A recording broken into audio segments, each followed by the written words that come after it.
is, of course, this session we're having today, basically teaching you about marketing skills for the global job space. Not to take too much of your time, we'll go right into it. I'd like to first of all introduce our panelists, myself being the host, or what am I the host?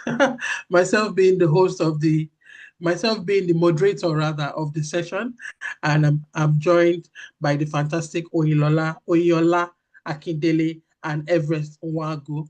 I would like to introduce them with their short bios. So Oyola or Oyilola, I'm sure it's Oyilola, right? Yeah, it's Oyilola.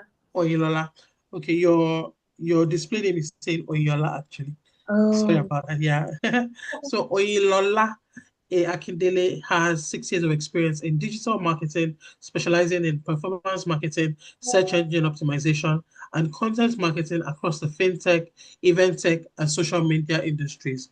Oyilola is now building her career in marketing automations and sales operations. She currently works as a life cycle marketing manager at Colossian, an AI company focused on AI video generation. In this fantastic role, she leads multiple initiatives, including CRM management, marketing automation, sales funnel documentation, and reporting, overall lifecycle marketing. Outside of work, Oyilola shares her career and lifestyle content on social media net platforms. We hope that Oyilola would share her details with us so we can follow her and also be part of the engaging content she shares on her pages. Moving quickly, I'm introducing Everest. Hi, Everest. Good morning. Everest is a marketing technology expert and currently the product marketing manager at Procode in the United Kingdom. He has led in several industries, including fintech, health tech, and edtech, that's education technology. He's a mentor and speaker and has spoken at several events on the importance of staying current with technological advancement. Session we're having today, basically, is that supposed to happen, Esther? Can I go ahead? yes, please go ahead, please. Oh, okay, because I heard like an echo of my voice. Hope that's Oh, fine. oh, oh, yeah, please proceed. Okay, all right. Everest is a fellow of the Royal Commonwealth Society, and Everest is based in London. In his leisure time, Everest plays football and supports Manchester United. No comments there. Um, so just for us to now quickly go into the session, I would start with a couple of questions to the panelists. And like Esther has mentioned, please feel free to share your questions on the different platforms that are available to you. And as we go ahead in the conversation, we'll keep it as engaging as possible, but we'll also make sure to pick up your questions as the time allows, and we'll have the panelists answer your question. So over to you, Everest. What are the career paths available in marketing today? And for anyone looking into exploring the space, what skills would you say make a great marketer, and how do you think they can be developed over time? Okay, thanks so much, Debussy. You're most welcome. Happy to be here.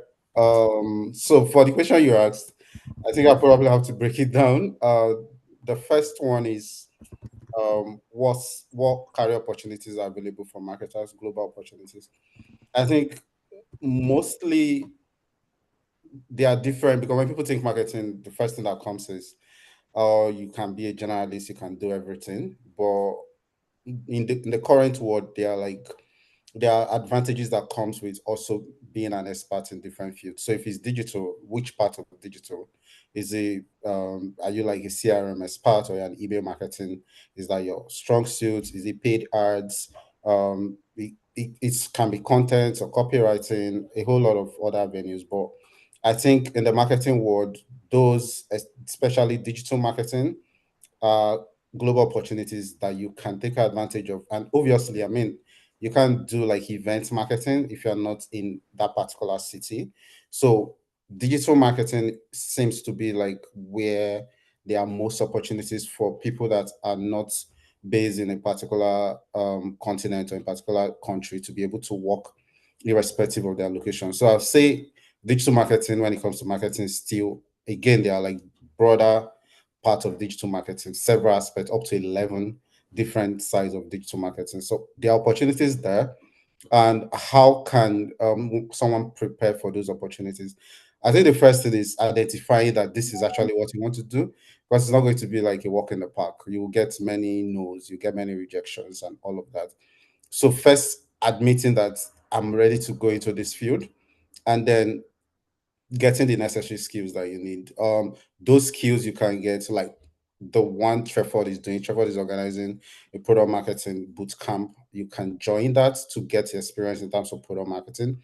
But beyond that, also checking online, Coursera, there are Udemy, there are lots of platforms where you can get free digital marketing courses. But beyond just getting those courses, because what sells is experience. Most times when I teach people how to do, or they tell, oh, this is how you can run a Google ads, or this is how you can run digital ads. I always go ahead to say, okay, take this 10,000 naira and run the ad and send the report to me, because it's one thing to go and, learn all the buzzwords, pay per click is, what CPM means and all of that. But it's a different thing when you practice it and see how your ads run. You see where you're making mistakes, you see where you need to improve your creatives. So I think beyond just going to get these certifications online, because it might end up being what my friend and I describe as a PowerPoint marketer, which is someone that knows everything about marketing, but in theory. Well, if you give them money to maybe run an ad, or if you give them a CRM platform and say, try and do this, or run this email newsletter on this platform, they become confused. So rather than being someone that knows all the theory but lacks practical, I'll say get the theory, practice, volunteer to even run a free marketing for someone in your area. So, I want to learn more about SEO, for instance, and it can be, oh, there's this store close to you. Okay, let me volunteer to do some SEO for them. Let me update their Google My Business, try to drive traffic for them using those organic sources. So I think the first thing is learning to register for some courses, learn the theory. Next thing is learn the practical, so that or you can be well equipped when those opportunities comes. Thank you so much, Everest. That's been a very power-packed answer. And I think one of the major things that I've learned from your answer is basically practice, practice, practice. Offer your services as a volunteer prior to when the opportunities come. Because like they say, luck is opportunity meets preparation. You need to actually be prepared for these opportunities ahead of time. I'll come back to you, but let me go to Oilola now. Oilola, so over to you. With the competition out there, marketing has become a kind of very tight, it's a very low barrier entry, low barrier. I would say it's a low barrier entry space, but there's still a lot of competition out there. So from your perspective, how do you think that a marketing professional can stand out in a very crowded job market? So, hi everyone. Hi. Yeah, I think when it comes to standing up, like you said, marketing can be a very low barrier. Like there's a low entry barrier to entry, right? And you would find out that especially with things like social media marketing and content marketing, people easily assume that because I can post on social media, because I can do this and that, then I'm a marketer, right? I also don't like to say that they are not a marketer, because one way or the other you actually are. But then where you can stand out, right, as a marketer first is knowing how to tie whatever you are doing to business goals. That is very important, because for a lot of people, they honestly cannot tell how the content they are writing is aligned with the goals of the business, like with the core metrics or the north star of that particular business. They can't really tell, and that's what first makes you stand out. Because even if you are making a post on social media, even if what you are checking at that point on that social media post is maybe engagements and things like that, you can tie the essence of those engagements to the overall business goals.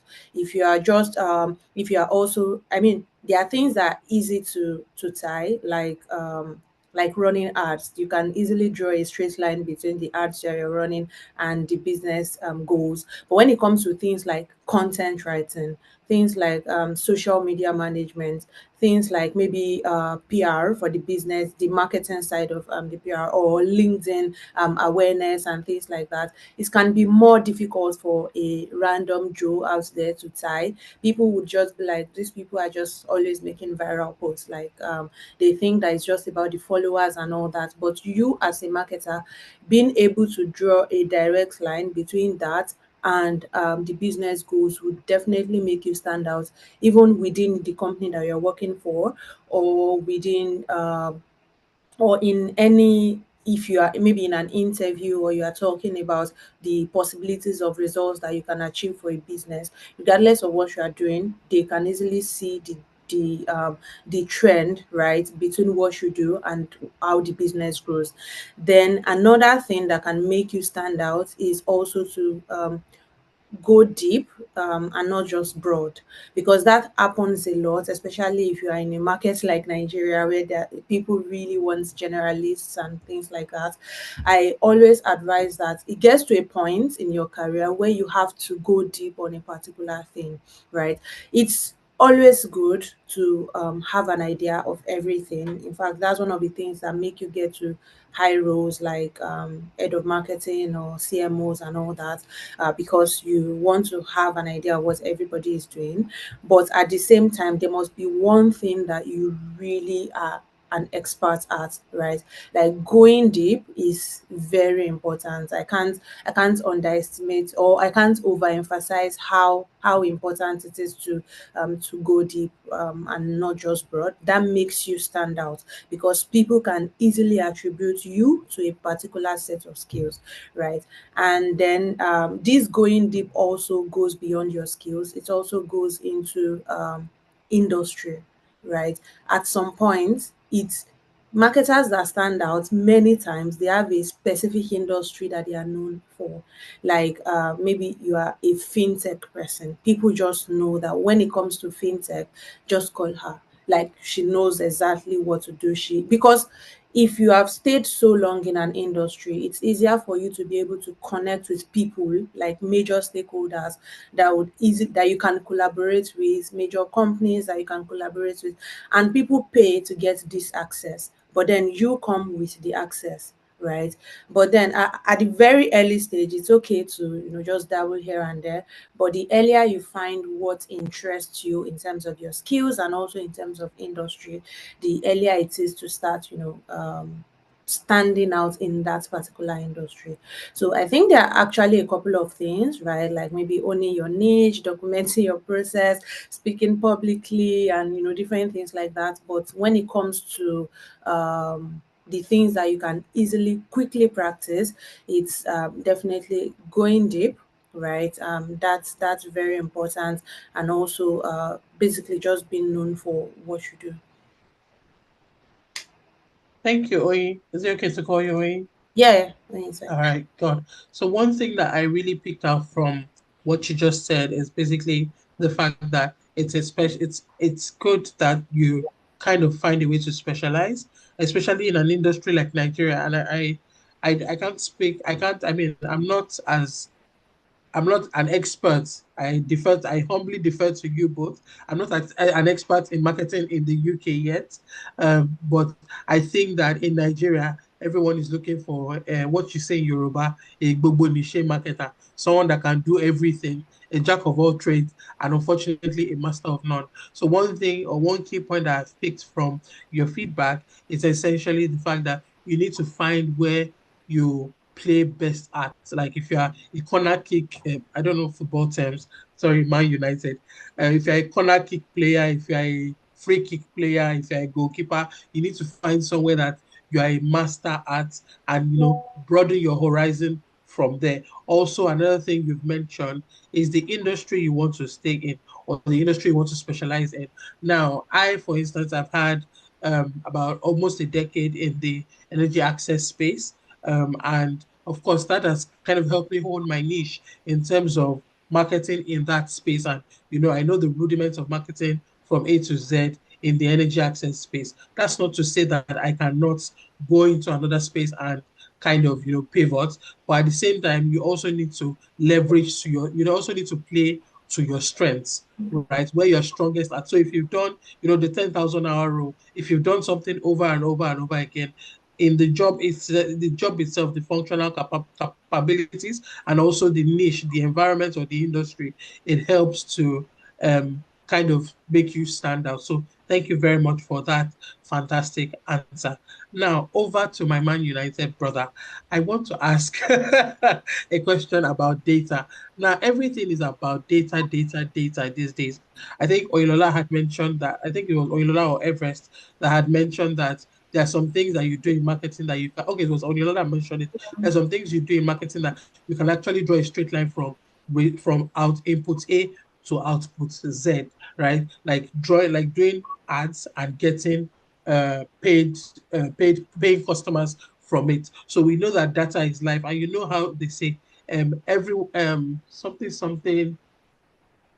something, but data is king, or everybody defers to God, but you must bring data, or some funny quotes like that. I can't remember. Please remind me, Everest. So I wanted to ask you, considering how data driven everything is now, how important do you think data is in marketing as an industry, as a career, and as a field, especially for non-technical or non-tech marketers? How can they make the most of it? All right. Thank Please you. remind me of that quote first. Everyone else must bring data, something like that. In God we trust. You But go with Yeah, every other yeah. person must bring data. In God, thank you. In God we trust. Yeah. Thank I think first thing first, just to take out the Manchester United conversation, we are in the finals of the Europa Cup, so that is good news. So back to the question, I think you are very right. I know your is very right regarding data, and that's why most times marketing is seen as when it's time to like do some layoffs. The first place you look at is marketing. These guys are spending money. How can we cut it down? And the best way to survive in such space is to make sure that not only are you relevant, but that whatever you are doing, you find a way to tie it to the business goals. So data wise, I think personally, I had to, I think it was in 2021, I had to take a course in data analysis, did some capstone projects. Basically, I went deep into understanding data, how to use data to make decisions, how to make data driven decisions. And not just that, I think as a marketer, even if it's just basic Excel, you need to know it very well. And the reason being, if you are doing something and you are tracking it, how do you interpret that to stakeholders or to a client, for instance? How do you tell the client that, oh, because of this increase of XYZ, that is why we have this increase, or because of this decrease, that's why the business is losing $1 or $2. So data, having knowledge of data is very important, but also utilizing that knowledge to make key decisions. So for instance, if you're, let's say you are your expertise is email marketing, and then you are seeing all the data, it's telling you your click-through rate, it's telling you your view, it's telling you everything you need to know on your dashboard, on the whatever tool you're using as your email marketing. How do you make sense of all the numbers you are seeing and be able to present it to stakeholder and say, oh, we noticed that this period there was a drop in open rates and it's because of XYZ. So if you're able to make decisions or at least send your report in a way that it makes sense, because most times, let's be honest, every digital marketer here, they know how you can be bombarded with your dashboard can be full of 1000 numbers, but if you take those numbers to a stakeholder, they really don't care if your impression is 1 million, to be honest. What they want to know is, from this thing that you've done, how does it affect us financially? How does it help us financially? What is the impact of what you are doing? So seeing those data is not enough. Interpreting those data and then being able to make a case for whatever you are doing. Like when you last said, you're a content writer and you are writing content. How does that help a business to make money? You as a content writer, if you say, oh, but it's contributing, it's not enough. You need to tell us, oh, this content I wrote had so and so number of views. These other contents that where I didn't make impact. This was how it happened. From this content, because I used this particular keyword, this was the result that it gave us. You can go back to your website and check at your analytics and say, oh, we got more traffic from this platform because of this thing I wrote. Oh, our email that we sent out brought us 15 traffic more than it did last month. So if you're able to, align these two things, it's easy. And when it comes to marketing, because most time marketing is one of the business areas where most cost goes into, everyone's eyes always in marketing. Like, if no matter what happens in the company, marketing is likely going to be the first person to call. We are not making money, is marketing. You are making money, is the CEO. But whatever goes wrong is going to be marketing will be called upon. So which makes it even more important as someone in marketing to pay close attention to your numbers and present them in a way that it is making a business case. So you are, for instance, even if you are given a budget to run an ad, after you've done that, prepare a report, show the data, and say, oh, because of this, this is why I think we should do XYZ. Sometimes it can be something as obvious as, oh, you are running an ad. I'm going to say this because I think some marketers, especially those at their early stage, they are used to this isolationist mindset, which is you're a copywriter. You don't care if the website is down or not. It's not your business. It is your business. You should be able to know if the website is down. Oh, you should be able to find out, even if you don't have access to those data. And I'm talking to like those that are coming up. Maybe you're in an organization that is large and you don't have access to maybe your Google Analytics, for instance. You should be able to reach to someone and say, oh, can I see the number of views we had last month? And then you can say, oh, can I see the number of views we have now? So you can have your own data and be able to make case for yourself. But if you just write copies and just post content and everything is going well, when it's time to make a case, who are we going to let go? That content guy, that content girl, what does she even bring to the table? Nothing. And if your report is only based on views and impressions, I'm sorry, your report is not complete. Personally, for me, if someone sends me reports that have impression of so and so million, people I work with know me. I always say, break that down. Assume that I'm a novice. I don't know what impression is. I'm a business owner. What does this mean? So most times, if you tell me that, oh, we had 1,000 more people visited our website last month, it makes more sense than if you tell me you had 1,000 more impression. So understand how to break down the jargon you are seeing on your dashboard and how to convince or make a case for decision makers to actually justify what you are doing. But most time we do a lot. Like, you are writing email, you are doing social media, you are doing ads, you have a lot going on, but you are the only one that knows you're working. So you need to convince whoever is at the top or the decision makers that this is the impact of what I'm doing to the business. In that way, you are seen as a pivotal member of the team. And I say this because accountants don't need to do much. As long as they can easily make a case and say, hey, we are spending too much, we need to cut this amount. Oh, we are spending too much, we need to do this amount. Dev guys don't need to make a case. If the app is up, it's up, right? If you need a new feature, they give you a new feature and it's working.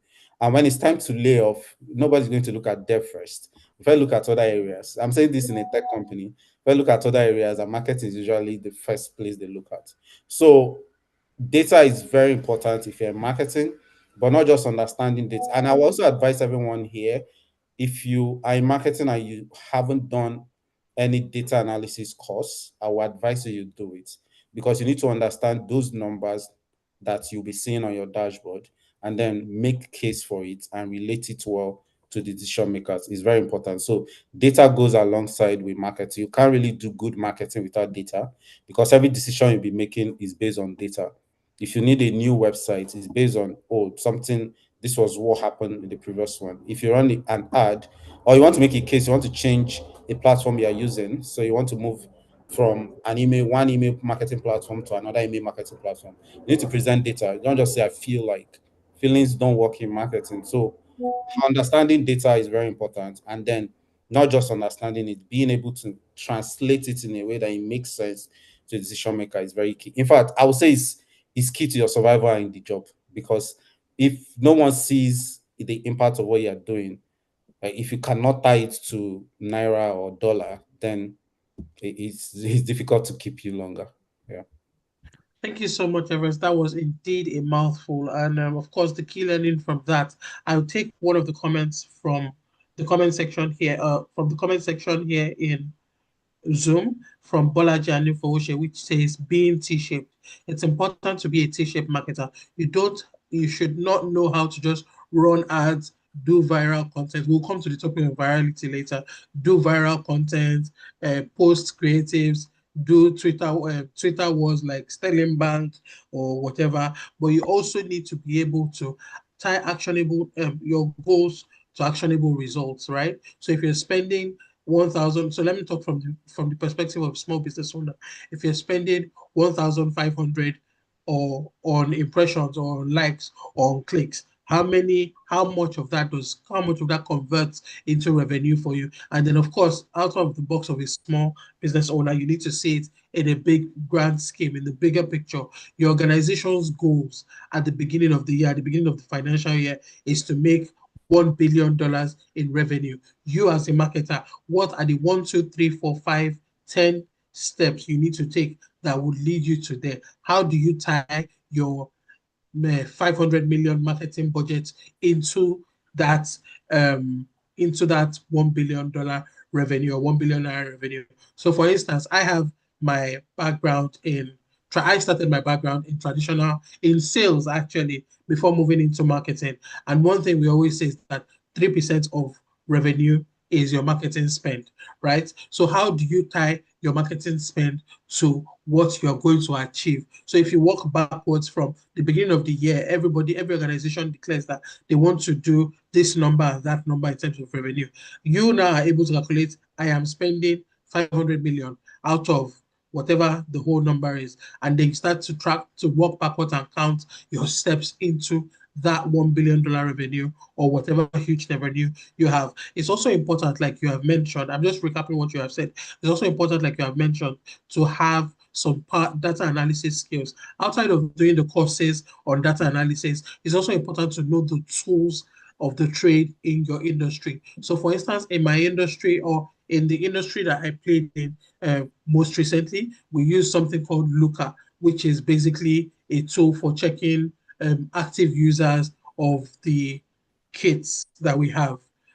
So you have to, as a marketer, be able to read that, read the numbers. Don't just leave it for the data analyst in the team. I say the data analyst will do it. You yourself should be able to know how to do the basic rudiments of working around this, playing around these tools, even also like Power BI, for instance, and other such marketing tools that come into play. One more question for you, Everest, before I move quickly to Oilola. On the flip side, there is also a lot of myths floating around about marketing.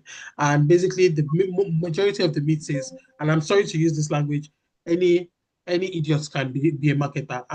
It's a very derogatory statement. It's kind of like downplaying the efforts and the sheer amount of skill and expertise it needs to be a marketer. When an MD that is maybe coming from sales background in the 1970s telling you anybody can do marketing. Shebi is just to post on Facebook. Shebi is just to post picture. Shebi is just to make it viral. So we need to clear the air about this. What are some of the common misconceptions that you have seen people have about marketing careers? And please, no filter. Thank you, Daisy.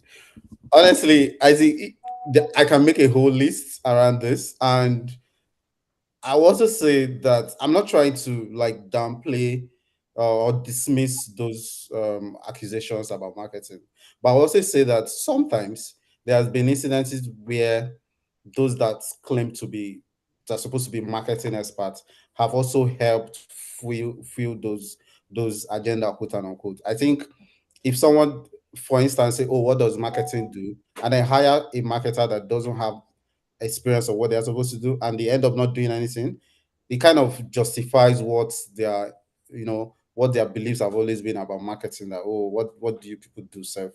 I think sometimes in the tech industry, it's almost like you can't escape it. Like every tech founder or tech CEO knows how important marketing is. But I feel like if you are not in tech, if you're in any other traditional industry that is not tech, that is where some of these misconceptions really thrive. Yeah. And I've had a lot. I think one of the ones that I can remember now is someone saying, why do you need a social media manager? Is it not just to post something I post myself? So that in itself just means, okay, why did this person say this thing, and what made the person make this kind of statement? On the surface, yes, you can post yourself. Everybody posts. Everybody have social media these days, so you can post yourself. On the other hand, is that really what social media manager do? Is it just about posting? And at the same time, I feel like sometimes if you're a social media manager, you're just coming into social media management, and the only thing you offer is just to post. It also makes it more difficult to even convince decision makers that, oh, you're not just there to post.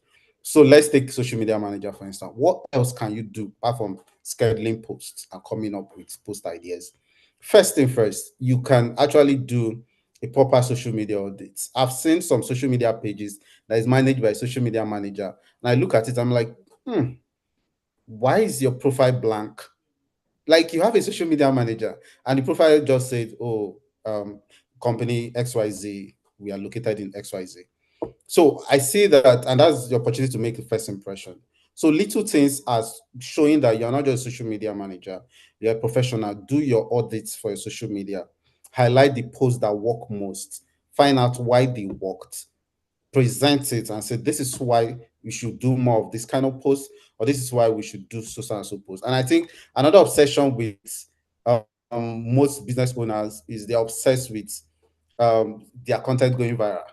And and honestly, for me, to be honest, that's the least of my worry. Like, your content going viral, you should not employ somebody for the whole essence of let my content go viral. It doesn't make sense, because everyone can tell you in marketing, you really can't tell what will go viral. Nobody, there is no viral expert somewhere that will say, oh, if I do this thing, it will go viral. Nope. So most times, your post going viral, if it's not controversial, which is easy to go viral, then if it's just you offering your service and saying what you do, is quite a lot. So virality for me is just an overblown metrics that shouldn't even be, that discussion should not even be had. Saying telling a social media manager your goal is to go viral, it doesn't make sense. It shouldn't be had. And I think most of these misconceptions have been with these people for so long that now, to demystify some of those things, you have to come with evidence. You have to show data. You can't just come and say, oh, I'm a social media. You need a social media manager because you want to post. So you need to offer more. What are the tools that you can use that the person that your CEO or your founder or your MD doesn't know how to use? There are tools like mentions. There are other tools like that you can use to track when someone mentions your brand on any digital platform. You get a notification, know exactly what they're talking about. Your MD, I can bet you, doesn't know mention. So if you bring some of those tools, mention some of these tools that you can use, it makes it more to be like, oh, this person is an expert. But if you also come and say, I'm still going to post just the way MD can post, then it doesn't make any difference. But if you tell MD, oh, I can get notification, I have tools where I can get notification anywhere they mention our brand name on the internet, then they will say, this person is worth hiring. So I think the whole misconception, it has gone for so long, but in the digital space, like, it's easy to know that, oh, marketing is very important. I mean, you can't even send out like your push notification, you can't use Firebase, you can't, some of those things, you definitely need a marketer to do it. Uh, Optimizing your website, making sure there's app store optimization, that your app ranks where it's supposed to rank. Some of these things in the technical space, nobody doubts it. But I feel like people are still struggling in the traditional space where this, why do I need a social media manager? Why do I need a marketing person when I can do XYZ? So I think the onus still lies on us marketers, especially those that are coming into the industry newly. Try not to, permission to use the Nigerian language, try not to fall our hand. Make sure you gather, if you need mentors, reach out, find out that, make sure you have all the tools you need so that you'll be respected even as a social media manager. But if you come in and all you know is that I can post, I can use hashtag, which is almost irrelevant now. But if you come in and tell the MD, oh, I can use these tools, these tools can tell you this, these tools can tell you that. I can make a comparison between your business and competitors and tell you where we are lacking, where they are doing well. All of those things the MD cannot do. So you need to like arm yourself with skills, arm yourself with tools. That's the only way we can dismiss this thing. But if you're still going with the essence of I just want to post, I'm sorry to still persist. Awesome. Thank you so much, Everest. Coincidentally, my next question was going to be to Oilola about tools. But before I go to the next question, I want to do what I would call an advert break. So basically, I'm here to talk about Treford Learners Community. It's a network of professionals who have participated in Treford's training programs, basically Treford alumni, and it's designed for mid to senior level talent like yourselves and myself to join and be a part of this program. TLC offers members with exclusive access to career advancing resources, specialized events like this one, and learning opportunities. Whether you're looking to upskill, expand your network, or mentor others, TLC, that's the Treford Learners Community, is a space where growth-minded professionals connect, collaborate, and thrive. Esther will be posting more details about joining TLC in the comments section. Now, moving quickly to Oilola, let's segue quickly or a little briefly from what Everest just said. For someone looking to grow, and I mean, Everest has talked about tools like notification, mentions, right? And that's just one of many. There are thousands of tools out there. But for someone looking to grow, what are the must-know tools that every modern marketer should be familiar with? Now, of course, like I mentioned earlier, dependent on your industry, there's a plethora of tools and software and so many things. Like with the advent of AI now, there are even many more tools coming out every day. Like every day when you go out into an AI newsletter, you see that another AI tool for something else, for creating a meal out of your computer has arrived, right? So there are so many tools. But basically, as a modern marketer, what are the basic tools that they're looking to or that they should look to learn about and to grow with for someone looking to grow? Oilola. Yeah. Okay. So when it comes to tools, first of all, it depends on what part of marketing that you are also like specialized in. There are tools that are very generic. I think I'm going to start with the ones that are very generic. The first one that you cannot not know is Google Analytics, GA4 now, because whether you like it or not, it ties a lot of things together when it comes to marketing. Even if you're not direct, let's say maybe you're working with product marketing and you are not directly using Google Analytics in that sense, but you need to be able to open it and make sense of what is happening there, right? Because it ties the things like the SEO part, the ads part, the websites, basically everything that is happening regarding inbounds generally. That's very important, and I think that's on the data side. Also, there is Hotjar or Full Story. So they track mostly behavior analytics for marketing majorly, because sometimes when you're running ads or when you have a campaign, right? Let's say something went viral, for example, and you want to really track what people did when they landed on your website, right? Because most times for tools like Google Analytics, you can only tell the amount of people that got to this page, the amount of people that clicked on this link. But for tools like Hotjar or Full Story, you can, it's like a video. You can see what they did, how they came to the website, where they went to. You can see the kind of buttons that they played around. You can literally watch a screen video of what they did. So it helps you to understand how people are moving across your website. It can even help you to maybe reposition buttons if you realize that maybe this person is looking for the pricing page and it took them so many clicks to figure out where the pricing page is or something. It helps you to quickly know that. And personally, because of how much I've used Hotjar, I think that it is a need for any marketer that is really into understanding how things work. I think I've been talking about data. One other thing is Looker Studio. Basically for me, the essence of Looker Studio is just for you to easily build those dashboards. And when you are trying to present data. You are not directly presenting every random thing. You can easily put things in a single place and share. That's what I use it for. Then when it's the second part is for things like CRM.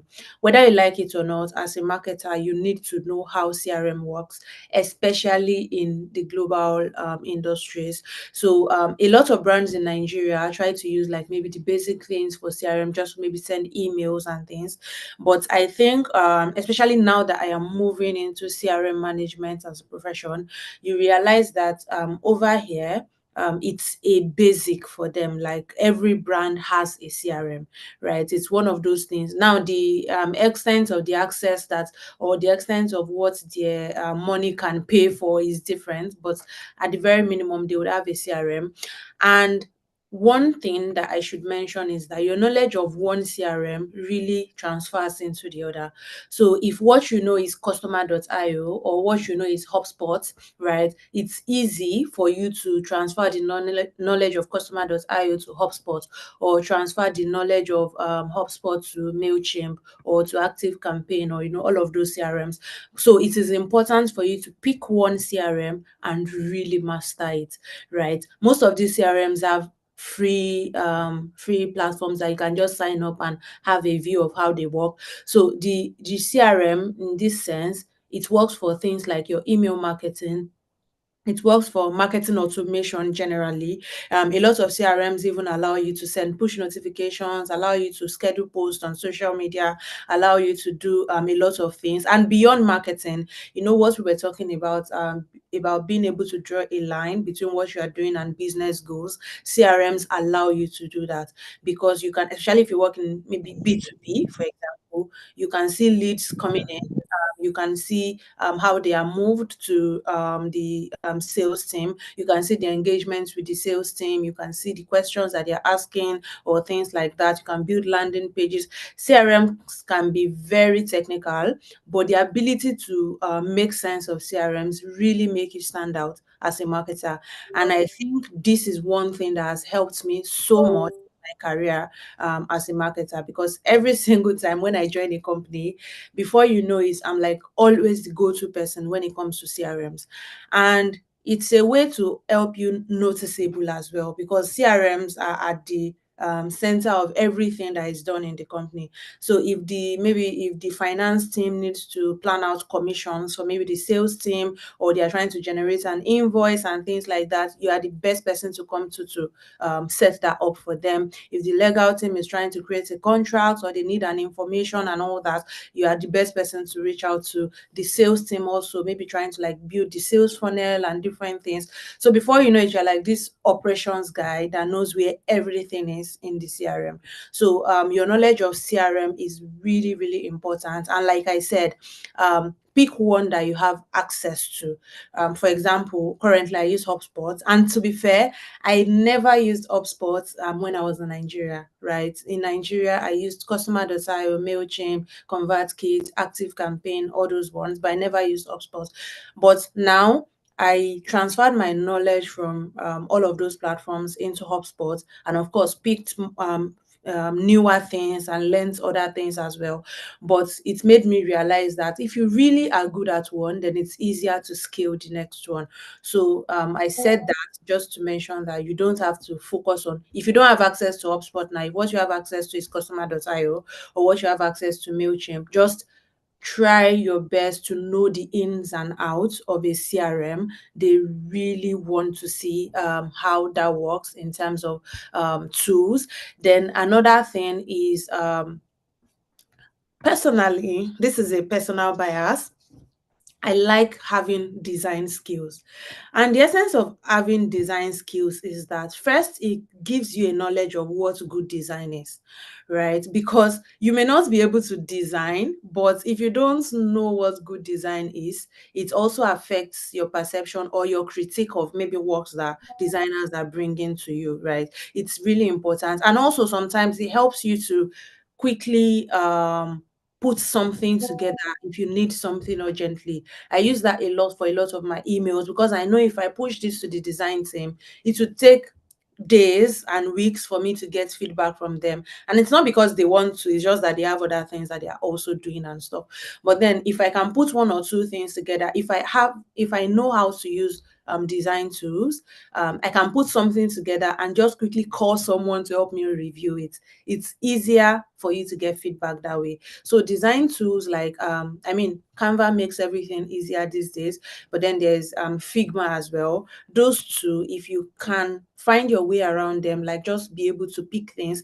And sometimes you just need a copy change. So if you can go to where the original designers and just edit the copy and download it, it saves you a lot of headache of having to like call a designer and things like that. I do that a lot, where I just like copy the design because they won't give you edit access. So you just copy it and put it on your page, then edit the text to something you want and then download it.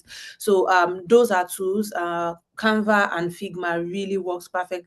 You don't really have to know Photoshop or Illustrator or all of that. That's going to the extreme part. Then sorry, like there are just a lot of tools, but I'm just trying to mention the ones that are pretty generic. Another one is for this is not a marketing skill tool, it is more of a collaboration tool, right? You need to know, especially in the global world, sort of. In a lot of companies in Nigeria, there are only a few companies that I've worked with that use collaboration tools. Most people just use Slack or they send emails and things like that. But in the global market, you have to really know how to use tools like Asana or Trello or Jira. Those tools, or Notion in that sense. So those tools, a lot of brands use them. I mean, for every company I've worked with since I moved to the UK, they use at least one of these tools because they want to be able to track projects in real time. They don't want to start looking for things on Slack or looking for things in email or Google Docs. They are able to like build projects. So your knowledge of collaboration tools will really be helpful. I don't know, maybe I'll try to like type out all of these things that I have said and put it in the comment section, so if anybody wants to check any of them out. But when it now comes to specialization, maybe for SEO, for example, then things like SEMrush, Ahrefs or Ahrefs, I don't know. There has been a lot of disagreements on the original pronunciation of that word, but yeah, SEMrush, Ahrefs, most of them are literally doing the same thing. So just like the CRM, your knowledge of one, you can transfer it to another one. Like social media and scheduling, Everest already mentioned mentions. There's Buffer, there's Hootsuite, there's Proud Social, yeah. And most of these also, they're not, the knowledge of one would transfer to the other. So if you know one of them, you can be confident that if they bring another one to you, you can easily find your way around it. And I think that's majorly everything when that I can immediately think about right now when it comes to tools. But the others are, you don't have a choice. For example, if I'm running ads, you have to know how to use ads manager. I don't have to tell you that. Right? Those ones are basic things that come with the job, right? If you are running ads on Facebook, then you should know Facebook Ads Manager. LinkedIn, you should know LinkedIn Campaign Manager and all that. So yeah, I think finally, it's not enough to just know those tools. It's important to know how to talk about them and to strategize around them, because that's eventually, tools are just tools and new tools will keep coming up every single day. That's one thing. So it's important that you are able to talk about them, and that comes in maybe things like interviews, because you realize that a lot of people are very skilled but they don't really know how to talk about what they do or what they can't do. So if you're in an interview and somebody mentions maybe something that you've never used before, maybe HubSpot, and then you've used Salesforce, you can talk to them from your Salesforce experience and let them be confident that the knowledge is very much transferable, right? And then the strategy around it eventually matters so much, because you don't need to know every tool, but you should master the ones that touch like performance, analytics, communication, and the general brand. So yeah, that's it. Awesome. Thank you so much, Oilola. Those were fantastic. I mean, that was like a wealth of knowledge to know. about tools. Now let's quickly go into the global market, the global job market, and I'll quickly pose this question to Everest. Is it really possible for marketers to land a global talent visa? Like in the grand scheme of things, you know when they say what's that thing? Event is it probability? Like if there are 10 red balls, how many white balls can you pick? Like in the realm of possibilities, is it really possible for someone in Ajale Koko in Nigeria to get to land a global talent visa? And if so, at what stage in one's marketing career can you qualify for this? All right. Thank you, Debussy. So I think I'll probably break it into two, and I'll dish one to Inola, which is for the global talent visa, while I will try to address landing a job from Ajangbadi. Sorry, but basically, for those that are not from Lagos, just landing a job from wherever you are, it can be anywhere. It can be Abia State, it can be Katsina State. I think it's very possible, and is one thing to say it, um, as aspire to, but it's another thing to tell you. I'm saying it because something I've done. So it's two different things. I'm not saying something I read about, something I've done. And is it easy? It's not easy. Nothing is easy. It's also not easy to be jobless. So you have to choose which hard you want. So the most important thing is landing a global marketing role. The first step is you need to first believe that you can do it. And the second step is you need to get the skills that is required. And I think when you have mentioned the other part, which is interview skill, to be honest, knowing how to interview is like 80% of what you need to land a global opportunity. And why I say that is because for those on this call that are from Nigeria, we all know how interviewing in Nigeria is more about proving that you know it all. Or in fact, just say things that even the ones you don't know how to do, just say you can do it. And that's how the Nigeria is our interview style in Nigeria. The employer wants you to tell them that you can work under pressure, basically. But for global opportunities, nobody wants you to prove. In fact, nobody wants you to work under pressure to start with. So you don't need to prove that you can work under pressure. So I think for global opportunities, first of all, believe it's possible, get the skills, learn the interviewing skills. And I think one point I would say here is just like I mentioned about stop trying to prove you can do everything. Um, be be sure of your expertise, and then when you're interviewing, sound or be global in your mindset. Don't just think in naira. And I would say this personally, when I was interviewing for roles when I was in Nigeria, one of the things I did subconsciously was to give examples in dollars. It might sound like nothing, but it's very important. If you are giving an example, tell of an ad that you ran or a digital campaign that you did, make sure you mention whatever you're doing in dollars. Even if it's in naira, convert it in your head and just say, oh, I did an ad that brought so and so dollar. I did a campaign that brought so and so dollar to the business.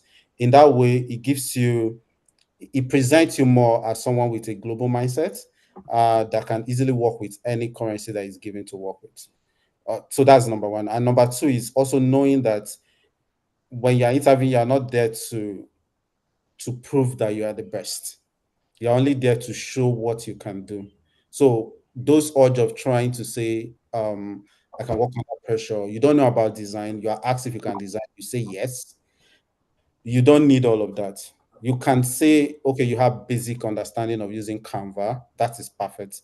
But if you're asked, don't go ahead to say, oh, I can also use Photoshop. I can do that. All because you want to say something that's impressive. You might end up making it look like someone that is not focused and you will not get a call back. So just highlight your strengths, position yourself with a global mindset. Give examples in currencies that I mean, dollar, everyone understand dollars. So I'm using currency as an example, but whatever tool you want to mention, like all the tools Onyola mentioned, mention global tools like she mentioned that anyone can have an idea of. Don't mention a tool that maybe is probably used in your region or in your country alone. That's even if it might be the best tool, but the fact that they've not had something similar, or if you have to mention it related to something that you think someone should know. Oh, I've used Lagbaja CRM. It's similar to HubSpot. In that way, okay, they have an idea that, oh, you're talking about a tool that is like HubSpot. That's for interviewing. I also think another most challenges that I know, and I face that myself, is even landing an opportunity to interview. Getting an interview invite in itself is also a skill. And I think that have to go with your CV. You Whenever you are applying for your job, there are countless tools that you can use now to check if your CV will pass the ATS test system. Basically, at that stage is if your CV has the right keywords, if the skills they are looking for is reflected in your CV. I'm not going to overflog it, but everyone have said it. Don't use the same generic CV for all job application. I think by now everybody should know that. So tailor each application, take your time and tailor your CV for that application. It might take you some while, but it will be worth it because in that way you can be able to pass through the ATS and then they will see the right keywords they want to see, and then you get invited for interview. So another thing I'm going to say, although this might look a bit different, but to put you up globally, it will also be better if you mention companies you work with and put their websites under it. So if you say I've worked with um, let's say you have worked with Akindele and Sons company, make sure that you put their websites as you mentioned the name of the company, and then remove the location. The reason being, if I click on the website, maybe I'm in Australia and I click on the website, I can see the things you do. But if you tell me it is in Ado-Ekiti, I don't know where Ado-Ekiti is. So that alone have made me feel like it's not someone that I think have the skills or the international experience that I need. So if your job experience, the company is in, let's say the company is in Abakaliki, or the company is in Gusau, or the company is in even Alagbado, for instance, rather than putting those things on your CV, put the website of the company and don't put the location, don't put Adekiti, don't put Katina, because the person you are reaching out to might not know where Katina is. I think it's better for those of us in Lagos, but again, even that has its own backdrop. Not everybody knows Lagos. I can tell you, most people don't know Lagos. They know Nigeria, but not Lagos. So I think if you want to get a short list, put the website, remove the small town that the company is located. In that way, they can click the website to see what you do or what the company does, and not shortlist you because you mentioned a town they are not comfortable or they've not heard of before. So that is one way you can shoot yourself. This is just to make sure you get called for an interview. And I think I'm not going to, I have to like emphasize on this again. Having the right skills is important, but what is also most important is talking to the right people. And I think for me, it helped me. I had to speak to someone who has done it before, and then the person gave me some tips which I used. So another thing I would say is if you are looking for global opportunities, reach out to someone or people that you know have done it. In that way, they'll give you some tips that will help you.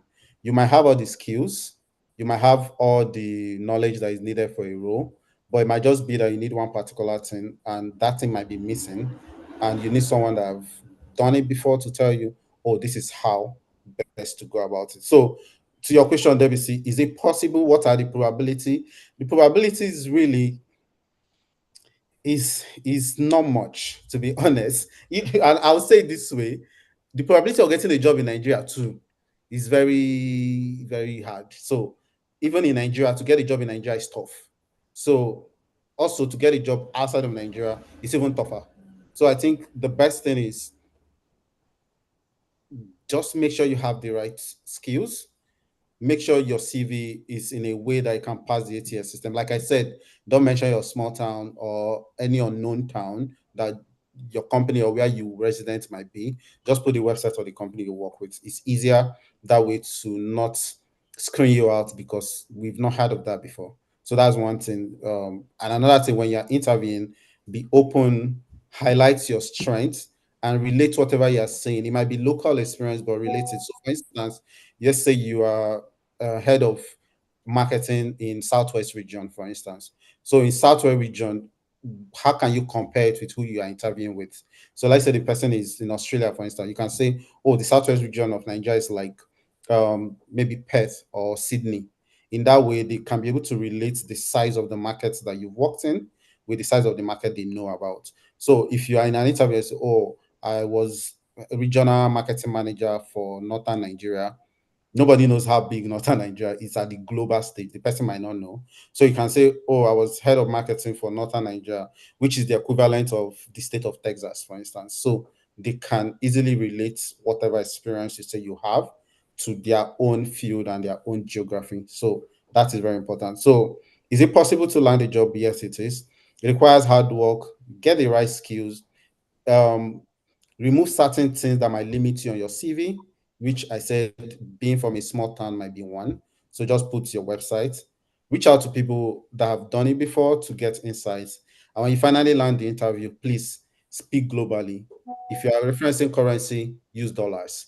If you are talking about a tool that might not be an international tool, compare it with another tool. Oh, I've worked with XYZ, which is similar to SEMrush. In that way, it's easier for who you're interviewing with to have an understanding.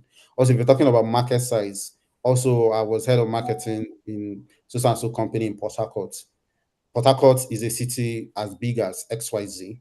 So do those research so it's easy for them to weigh your experience and be able to compare it with what they have in their locality. I think that's very key. Really. Thank you very much, Everest. That was very enlightening and insightful. I'll move quickly now to because we've had, when they say time goes by when you're having fun. We've been having so much fun now. Time has really flown by. So I'll ask like one or two last questions, and then we'll move to feedback session and question and answer. So Oyinlola, at what stage do you think, excuse me, at what stage do you think marketers would qualify to apply for a global talent visa, and what should they keep in mind when they are applying for this technician visa? Yeah. So, okay, before I answer that question, I wanted to add one thing to what Everest said, and it's because it's something that works for me. I have talked about it on my Instagram, I think. I can't remember, to be fair. And one of it is asking, or what I want to talk about is asking for referrals. It really works. Like, ask people for referrals. What's the worst that can happen? They will say no, or they will air you. So I remember recently I saw this job opening. I hope nobody from my company is on this call. But yeah. Anyway, I saw this job opening at Amazon and I felt like, okay, this is something that I can do, right? But then I've applied to Amazon multiple times, but you just never get to that first stage. For someone like me, I'm always confident of my skills when I have an interview at least, right? Because now you've given me an opportunity to talk to you, right? But the CV part can be very messy. So then I went on LinkedIn and I found this person that works at, I found a couple of people anyway that work at Amazon, and they are Nigerians, right? And they work at Amazon in the UK. And then I reached out to them that, oh, this is my LinkedIn. I'm sorry, this is my CV. I saw this role. I think that I am qualified for this role because of this. Do you have any external referral program or internal referral program rather that you think I can benefit from? Most times they will be tilted towards the positive. Why? Because internal referral programs, they will pay them if they hire you, right? Like they will get paid and it's just free money and they have nothing to lose, right? But you also have to make it easier for them by sharing your CV. Let them see that, oh, okay, you are actually because for me, I would not want to refer somebody that will stain my whites in that sense, right? I don't want the HR to look at the CV and be like, oh, you are really referring this person, things like that. So please ask people for referral. Like just ask random people on LinkedIn for referral. You'll be shocked at how much people are willing to help, especially someone maybe that is a fellow Nigerian. But don't just go with that entitlement. Give them all of the possible information about you that they need, right? And What's the worst that can happen? They will not respond or they will say no. But then think about the best. In my case, I reached out to somebody and then I got into the interview room, right? And I started my interview for the Amazon. Although I eventually pulled out because I realized they go to the office every day and I was not willing to do that. I was not willing to do that. But at least it made me realize that okay, this thing actually works and I'll get to do more of it, right? So please do that. That's something that I just thought I should mention on landing global roles.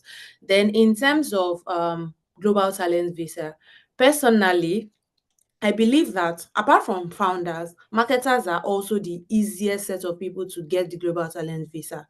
And the reason is because unlike designers or developers or data analysts or all that, it's very easy for you to draw a line between what you do as a marketer and the growth of a company. For a designer, it's more difficult because you just have to show the design you're doing. You have to show, like, you have to go back to what the marketers are doing. For example, I worked with someone that is a an illustrator, sort of like a marketing designer in that sense. For all of the things that she showed, she has to show the fact that oh, they use this in ads and these were the results. Right. And the person running the ads could also own those results, right? Because they're actually the one running the ads. So personally, I think that it's easier for a marketer that knows what they are doing and that's actually been doing the work to get the global talent visa. And in terms of when do I think it is okay to apply, I think it's not about the time. I have people that applied with 2 years of experience in marketing and then they got it. It's more about what you have to show in that time. So the for the exceptional promise, UK only sorry, TechNation only says at least 1 year, right? And your experience should span across the past 5 years and like not more than 5 years, basically, but a minimum of 1 year. And then you see people with 2 years, 3 years of experience, and they are getting this visa, and it's because they have things to show for it. The first one, Jay asked in the comment section about building publicly or privately. There's nothing building privately does for you. I'm not even kidding. Nothing. There's no benefit to it in no way. The only thing it does for you is that you keep your mystery, like you're a mysterious person, you are cool, you are chill, that's fine. But like somebody would say, you can be too broke to be private. Like you have to, you really want to make things happen, you have to like go publicly. So having a public profile really helps you because you are able to go back to things that you've posted in 2022 or things that you've posted in 2023. I remember when I did my global talent visa, I just saw the video randomly from PC Timmy because she shared that she had done it. That was around maybe September. And then I applied in January and then I got it. There was no way I could have gotten it if I only started preparing for it in 4 months, right? But because I could see things like, oh, webinars or conversations that I'd had, even like things I had written from like 2, 3 years ago, they were literally on LinkedIn, they were on my website, they were on different platforms. I'd even had speaking engagements with even Treford and all that. And I could show it because they were public. If they were not public, there's no way I can bring it forward. Number two is also regarding the kind of work that you are doing within your company. Be visible even within the company. If you run a campaign, maybe you are running ads, you feel like, oh, everybody knows I'm running ads. So if any result comes from ads, they know it's me.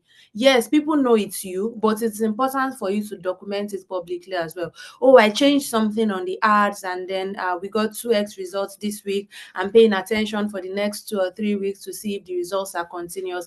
Write it and post it, right? Because all those things serve as evidence in the future. They serve as, and it's not just for the global talent visa, even for things like performance review or salary negotiations, things like that. All of the things that you have put forward, because people, you just assume that people know what you are doing. To be honest, they don't remember because they are busy doing what they are doing. So publish those things because all of these Slack conversations were things that I put as screenshots, like evidence of the fact that I was the one who ran the campaign. Like there were different campaigns that we ran at Calorie-Wise, and because we have so many marketers, it's maybe difficult for you to show that, oh, I was the one that worked on this. But based on the Slack conversations, like, oh, when I brought up the idea, when I started planning, like I kept talking about it on Slack, it's easy for me to show those screenshots when putting things together for the Global Talent Visa. So when is it applicable for you to apply for the Global Talent Visa? Read the requirements. The time that is applicable is when you have the requirements. It does not matter whether you just have 2 years experience, or you have 3 years experience, or you have 10 years of experience.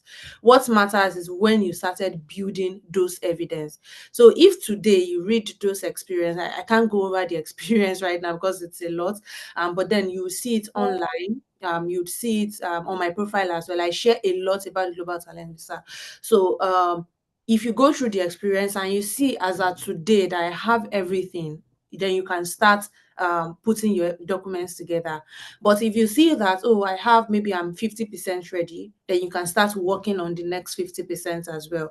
Or if you think, oh, you don't have anything and you think this is the path you want to follow, then you can start working on it as well. So there's no specific timeline to start or to submit, but just know that when you have everything ready, then you can apply. So that's Sorry. Wow. Thank you so much, Oyinlola. That's like a power-packed answer in terms of preparing, getting ready, and also having all your results available for the benefit of everyone. And I hope you don't mind my sharing. I got it from your LinkedIn page. I also shared some content from Oyinlola's LinkedIn about how she got, like, basically, I believe it's like basically steps to how she got her endorsement for the Global Talent Visa in the UK.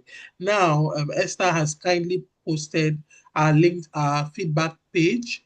It would be appreciated if you guys can please share your feedback about this session. Like we said, time flies when you're having fun, and we'll be having a lot of fun. So please tell us how much fun you've had by sharing your feedback about today's session on the page.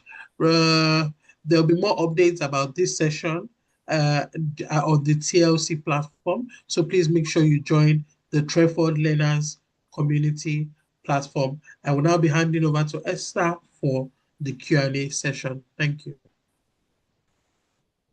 Thank you so much, David. Apologies, although we scheduled it for 1 hour, but it's more like, and then 30 minutes for Q&A. So we are still right on time. We would want to take the live questions that came up in the course of conversation. We might not be able to take all the questions because I can see a number of questions, and some have actually been answered in the course of conversation. If you want to do a sort of a replay of the session, you can just go to our YouTube channel, and then I believe you can get the answers there. So I'll just read out some questions, then hopefully, then I'll just within 20 to 30 seconds, and then I'll just call up our panelists to be able to answer that. So yes, Everest, would you want to answer this question? How do I transition from FMCG to tech? Would you want to answer that within 20 to 30 seconds? Yes. Okay. I'll try as fast as I can. A great question, and also because that's actually what I did.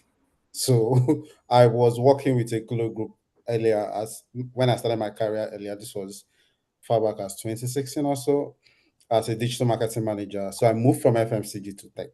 So how fast is it to transit? Basically, you just have to move. And I feel sometimes what people say is, oh, quit your job and then you can start looking for a job in tech. Please don't. Make sure you get a job in tech before you quit. We can only give you advice, no money. So please hold on to the FMCG job, but gather the skills that you need in the tech job. Reach out to people. When you have said it, don't be afraid to enter people's DM on LinkedIn. The worst they will say is no. Reach out to people. I'm looking for positions in this area. What skills do you think I will need to get into those fields? If you reach out to me, ask questions, I'll give you answers. You need to get those information to switch. Is it easy? Yes, it is. But please don't quit your current job. Make sure you first get a job in tech before you quit. And also make sure you get the skills before you start applying for those tech roles. Yeah. All right. Thank you so much. I would have loved to share my screen where we collated the questions or slightly, but just like I said, I'm trying to randomize the question. There are some that have already been answered, so you can just Thanks, Ayla. So you can just do the replay on YouTube. So yeah, our feedback is currently going on. So you can just drop your feedback in the link that I dropped. Oyinola, would you love to answer this question? Seems very interesting.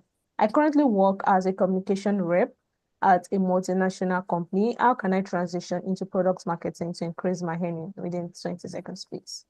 Okay, so I like the fact that you're already working within the company. I Mhm. think the best way to try to transition is internally within the company, right? Start bringing up conversations around this with maybe your colleagues or your manager. But before you start that, I'm sure that your company probably has a product marketing department as well. Reach out to people within that team, ask them, oh, what skills do you think I would need? This is what I currently do, and all that. What skills do I currently need? Ask if you can join their meetings, right? Because it's anyway a company meeting, right? So you can just try to join their meeting, see how they have conversations and things like that. Then also when you have one-on-one with your managers, I don't know if that's something that you do, but maybe you can also reach out to your manager and let them know that it's not immediate, but oh, you are interested in. It's easier to have these conversations if you are doing well in your current career. If you are not doing well in your current career, like they will be more tilted towards you focusing on achieving results. So, but if you are doing well, which I believe you are, then do it internally. First, reach out to the product marketing team, join their meetings, see skills that you would need to add to your existing skills. Then speak with your manager as well, because most times when you speak with your man, I also transitioned very recently. So you can speak with your manager, see what the process is like there and all that. It's easier to transition within the company. And once you have all of those skills, even if the transition does not happen within the company, then you can start reaching out to other people outside the company as well, like other roles. So I think that's the easiest part that I can think about. All right. Thank you so much, Engola. There some questions are really interesting. So that is more reason why you need to join the TLC community. I dropped the link here and I'm going to drop it again. So this question will be addressed in the community, more so other programs that will be coming up like this. So we can also have time to address the question. So I'm going to match this question into one, and I want Everest to answer it. So it's actually this it's leaning towards the same. So somebody asks, I'm very interested in bringing a freelancer in my product marketing niche. How do I navigate this in the global space as an individual? And then another person is also asking, how do I pivot to product marketing from a mid-senior level role and a job in the PM role that matches my 6 years of experience? So it's more of one is asking how to navigate a product marketing niche, especially in the global space. Another is talking about how to like scale up to a mid-senior level role that matches his or her 6 years level of experience. I hope that's not so much to answer in 2 seconds. Okay. Yeah. So let me first, the first question: how do you want to assess global opportunities as a freelancer, Mhm. basically without having to be employed fully in a company? I think the first thing is, which is one thing I also need to mention, most marketers don't have portfolio. If you're a freelancer, you need that portfolio. Like you can't escape it. So get a solid portfolio, reach out and pitch. If you don't already have, I know this might sound big, if you don't have an agency, just register one. People are most likely going to take you if you are representing a company globally than if you are just one random guy somewhere. Not that you won't get it, but I'm saying that it's easier if you are pitching on behalf of your company and you're saying this is what we've worked on, this is the results we've achieved, and we can also do it for you. So if you want to go freelance, my first advice will be get a solid portfolio, build your portfolio, register a company. It makes it easier to break in when you're talking on behalf, you're pitching your company rather than just you. Just get those two things and then reach out, pitch, try your luck. But yes, it's very possible. For someone that wants to transit to product marketing but have 6 years of experience, mid-level, I think honestly you can. And what do you need to do? Most times I feel like people might be afraid to change, but I don't think in your case you're already thinking about it. So this is a good step. First thing first, like I would say, reach out to people in product marketing. What did you do? What skills do you think I should get? When you get those skills, then it's easier to start looking for opportunities that require those skills. Then you can transit. It's very possible, but you still need two things. You need to speak to people there already to give you the right tips, and then you need to gather the right skill that you need to move. If you're already in marketing, it makes it easier. I know someone who was in traditional marketing before. It was events planning, event marketing, basically. Moved from marketing to product marketing, and it just happened within 2 years. So you can also do it, but before she did it, she had to like take the necessary courses to get the necessary skills that she needs, and then build up her CV to align with the roles that she's looking for. So in your case, I will give the same advice: reach out, get the right tips, build the necessary skills that is needed as it is, because when you're transiting from every other, even if you're transiting from marketing but a different part of marketing to product marketing, you need certain skills in product marketing that will make you succeed. So get the right people, get the right skills, then start looking for those opportunities, and then you Thank transit. you so much, Everest. Thank Yeah. you. I think one major thing that stood out is networking. Reach out, networking, mentoring. Thank you so much. And this is one of the things we look forward to in TLC. One last question I'll be throwing to Lola. So when you're making mention of tools, someone dropped the question like, how do I know in and out of HubSpot? Is there some specific practical way to do that? Mhm. Yeah, so whether you like it or not, what you would know about HubSpot is it's better when you are actually using it, right? Because you would need the right data and all that. But then if you go to HubSpot Academy, right? I don't know if somebody can Google it and add the link on the page, but if you go to HubSpot Academy, they have general details about things like email marketing, courses like that, but then they have actual courses that are focused on HubSpot. Like they have courses on being a super admin on HubSpot, revenue operations and on HubSpot, managing marketing hub on HubSpot, like different things like that. It would give you an introduction into how HubSpot looks, right, and how it is generally. So I think that's the faster way you can get how HubSpot works without necessarily having access to HubSpot. But if you want access to HubSpot, then you can just create a HubSpot account, or you should go to you should create a developer account. I think a developer account gives you access into seeing a lot of things and all like that.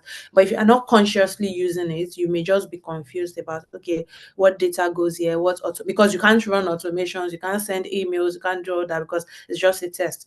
So best is for you to go through the academy, so you can see how people are using it in real life. And if you have questions around it, you can always like send me a message and I'll respond to it. All right, I think that will be that for this particular session. I mean, our host was even trying to like raise a query that I think we should raise this to 2 hours or 3 hours, because number one, it's getting interesting on our side, and number two, a lot of questions. I mean, somebody even had to ask, although I had to close the Q&A for some reason so that I'll be able to take feedback. And then someone also wants to drop question. And we also have questions from our YouTube. Yeah, shout out to our YouTube viewers who are also joining us live in this conversation and trying to engage, especially in our Slido link. But then we have to go home. It's weekend. We need to rest. And yeah, subsequent programs like this will be rolling out. So that was why we're emphasizing on our TLC. Please join our TLC. Very important. It's a community of events where we are going to, I mean, conversations like this is going to engage. I mean, we have people from UK with a lot of experience that we're going to be sharing, and then insights where you can upload your project, and then you can just get mentoring, you can get updates on it. It's something we always look forward to. Shout out to our panelists from Everest, to Oyinlola, to our wonderful host, David is trying to, although he's trying to just show Shege Everest, being a Man U fan and all. Well, yeah, it's all part of it. It's all part of it. Thank you so much, everyone, for also joining. Please look forward to your feedback. Let me open our feedback session. Please drop your feedback. How will you rate this session?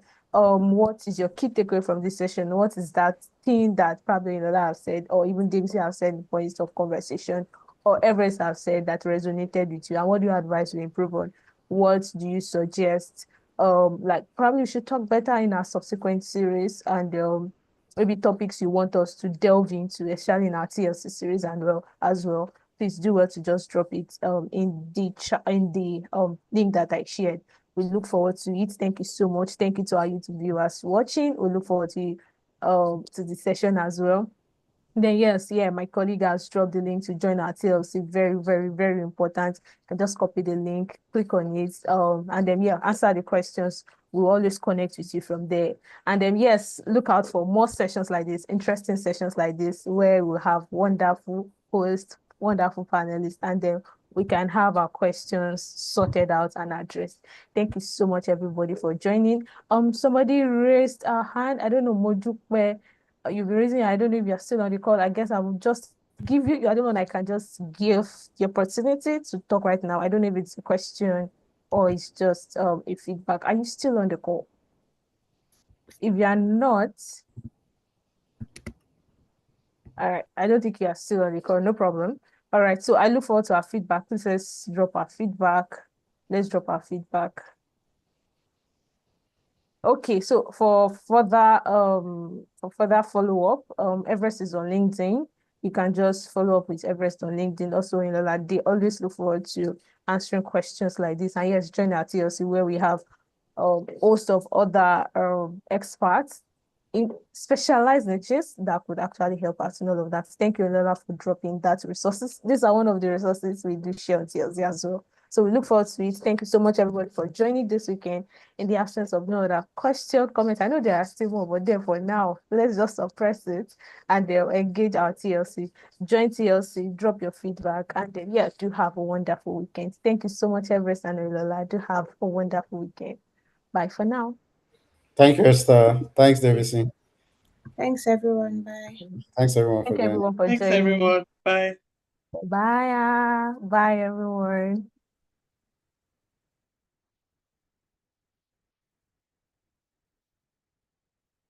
Hmm.